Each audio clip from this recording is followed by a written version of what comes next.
Guys, Ninja and Aaron here. Hello, we're back. Bringing back the rub. Yeah. We call it the rub. What do you reckon? So what we're going to do, we're going to treat Aaron's knee, going to do some maintenance work on it, and you can watch that. So we get that ASMR kind of feel, but we're going to have a chat. So yeah. We're going to talk about our latest thing we've been doing is the 5-day workshop, immersion with us. So all things that go along with that, we're going to have a bit of a chat about. So Awesome, thank you, mate. yeah, It's good to be back on the channel. Yeah, It's been a minute. People Yeah. been asking about you. Are you okay? Am I still alive? What's Yeah. happening? No, I'm the rat on the wheel in the back end. Yeah. So know my place sometimes. But it's nice to be back showing you guys what's been happening, I guess. We for you guys that are new maybe, or you might remember this if you've been following us from a while, Ninja and I did a video podcast, probably a few years ago, didn't we? Called The Rub. Yeah. And we interviewed some local characters around us at Furniture Gully out here. It was pretty spicy. A lot of it. X-rated class. Nearly got us booted off YouTube. Literally. Yeah. Cowboy, Tommy, who else? Jacko. Yeah. Cowboy was just, we jumped the shark on Cowboy, didn't we? Jeez. But no, we're bringing it back. I think Ninja and Das have been championing. Champion. Yeah. Yeah. Have you seen that clip? In the beginning. Have you seen that one? In the beginning, yeah. In the beginning,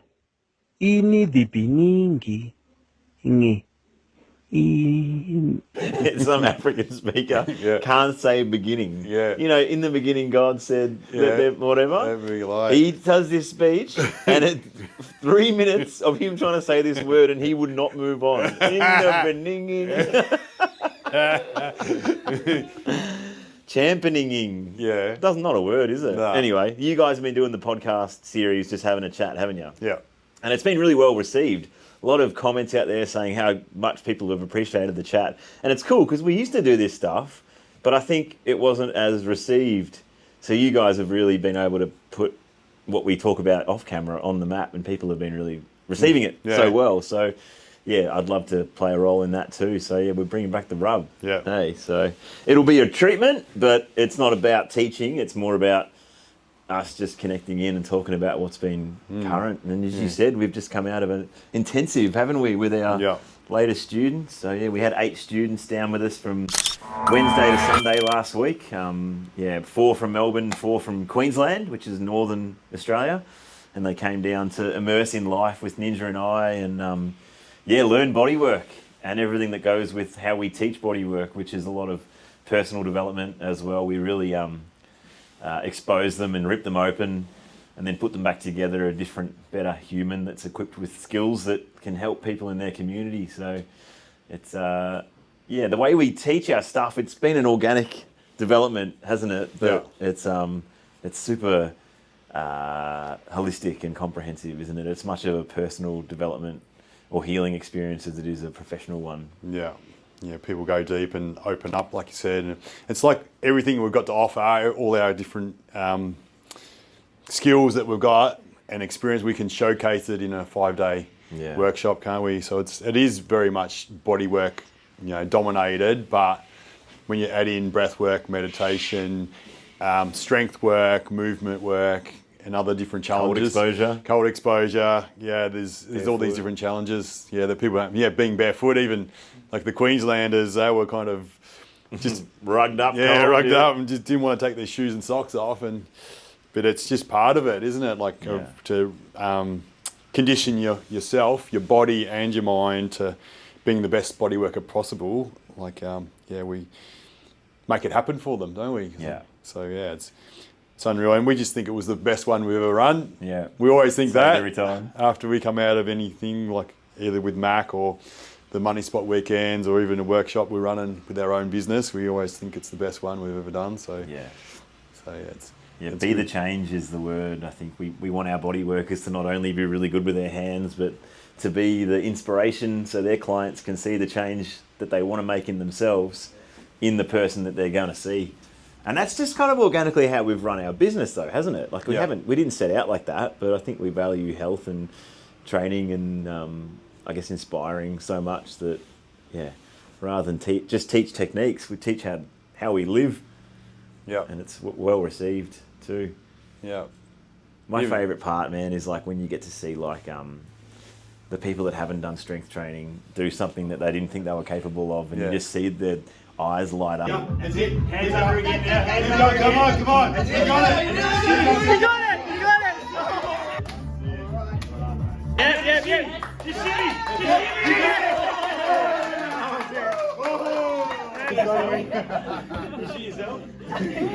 Up in terms of like, I can do stuff. Yeah. That's the most rewarding. Got capacity. It's in them, but they didn't know how to unearth it. Yeah. They didn't know how to kind of go about it. But then the dots all join together when their body all joins together. Yeah. So in their mind, they go, okay, if I'm getting a good, strong position to lift or to squat, then they can execute it. So, but yeah, just with the loading, they just haven't experienced that. So they haven't had a chance to, express what the body just innately wants to do. It just wants to move and to work, have exertion. We're made for exertion, aren't we? Like we were made to walk everywhere and, dig holes and chop wood and, lift heavy things if needed, but also do fine detailed things. So if you kind of expose your body to all these different things, then you kind of get better at it. And the body just loves it because it just loves to be strong and mobile and capable. Yeah. So it's part of it. So you've got to use it. Capacity too, isn't it?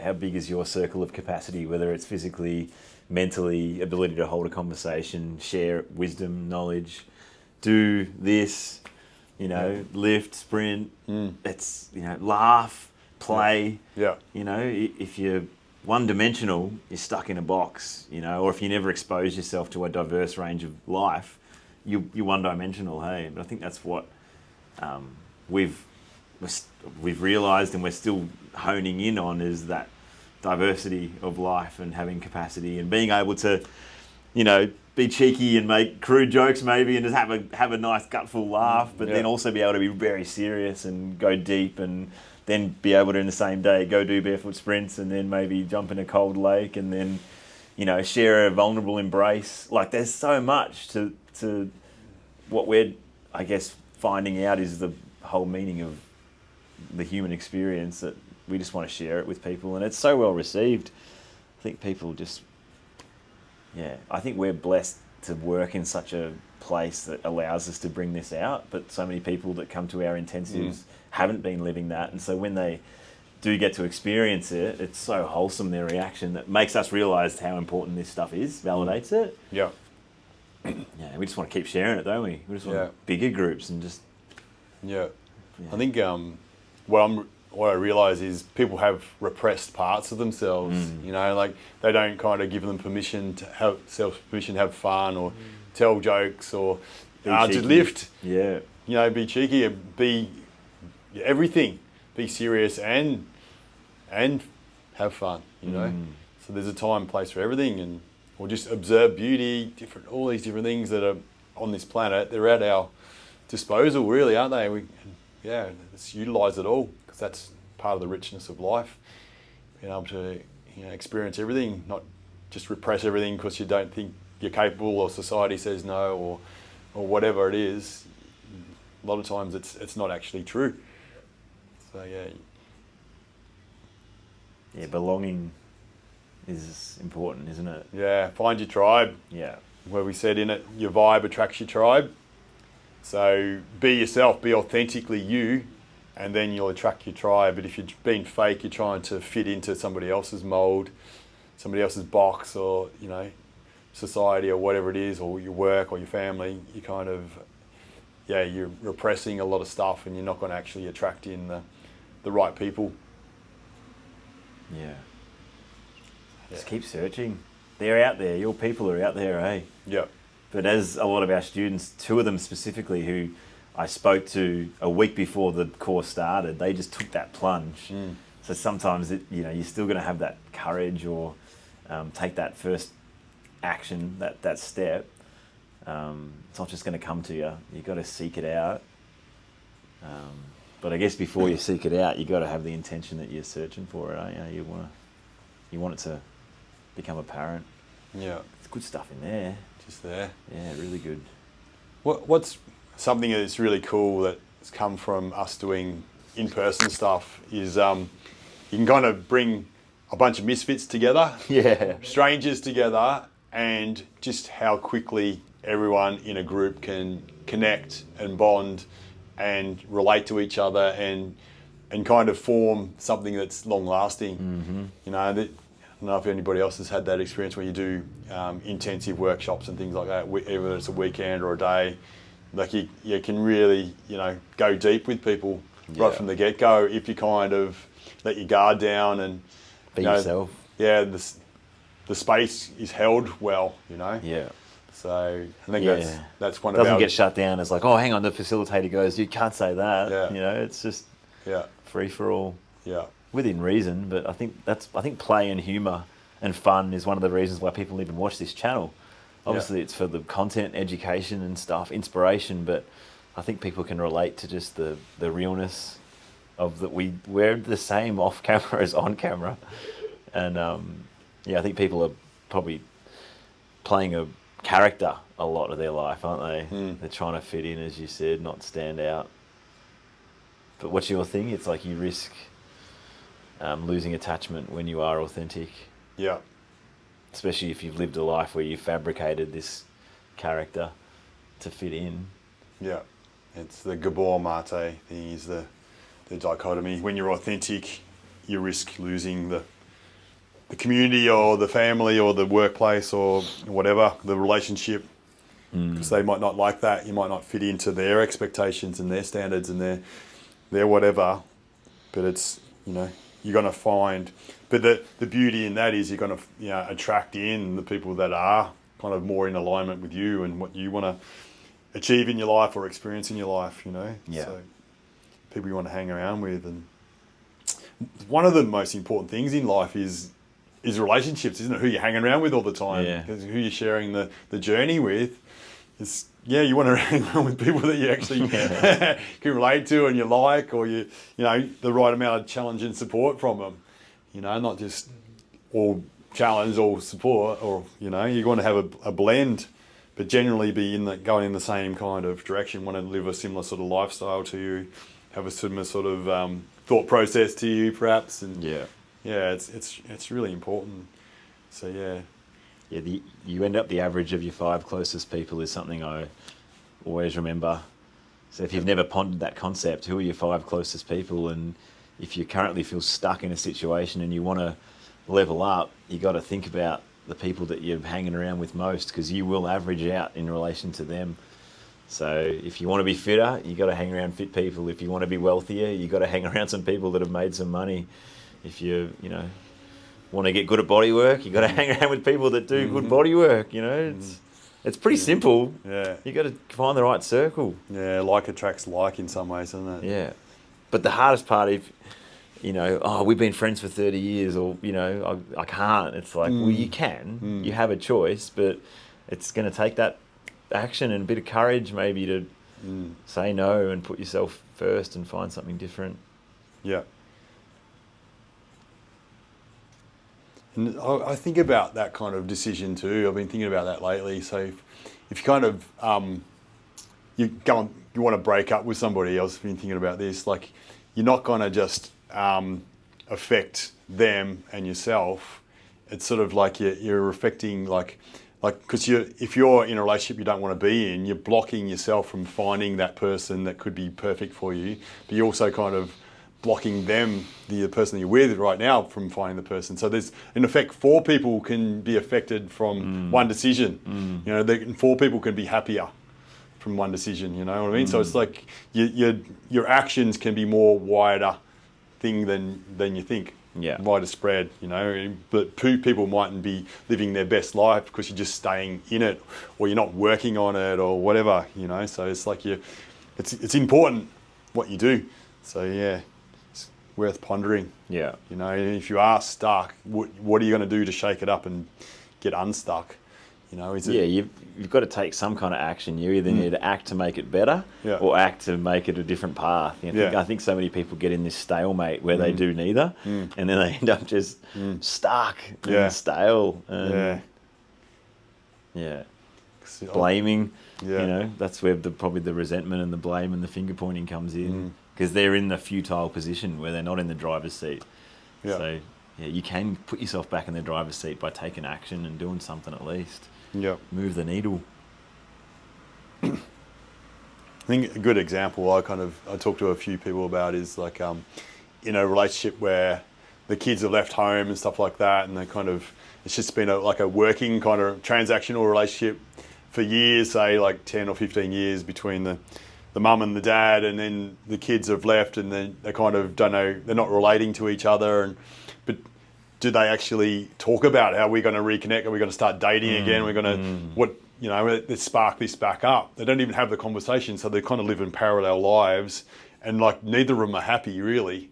You know, so it's sort of like, I'm telling you, have you actually had the conversation? Do you want to fucking go on dates again? You want to spark this up? You want to fucking once a month? You want to do something? You want to travel? What do you want to do? They don't even have the conversation. So I'm thinking about leaving them or whatever, but you haven't even worked on it. You know? So it's kind of an interesting thing, but I think a lot of people do it because of pride. They want to be seen to have a good marriage that's gone for 30 years or whatever it is, and but are you kind of really working on things that are, perhaps a shit part of your life that's not bringing you joy? And it could be just a 30-second conversation that could change everything. Open communication. Just like, I think a lot of people struggle to voice their concerns, or out of fear of confrontation, or fear of what they would think or what they would say, or blowing the situation up, so they hold it within maybe. And then conversely, there's probably people that overshare and overshare their problems without just like knuckling down and just realizing that that doesn't have to happen either. So good effective communication is so important, isn't it? I remember I think it might have been at the 5-day intensive, someone was sharing an example of like a couple that they know who's like a very strong couple. They've been together 30 years, and every single day for 30 years they've shared 3 things they're grateful for. But it has to be different every day. So think about that. Like every day for 30 years, they both have to share 3 things that they're grateful for about that person, but it has to be different. But apparently this couple are a rock. Like they're super strong in many facets. And, that's amazing communication, isn't it? They have to be thoughtful. It's real, and obviously, a lot of people, gratitude practices are pretty vogue at the moment, aren't they? Like it's been pretty popular the last few years, being grateful and what that does to your brain. So imagine how much that's compounded over 30 years. No wonder that they're strong. A small daily practice that can compound over time goes parabolic.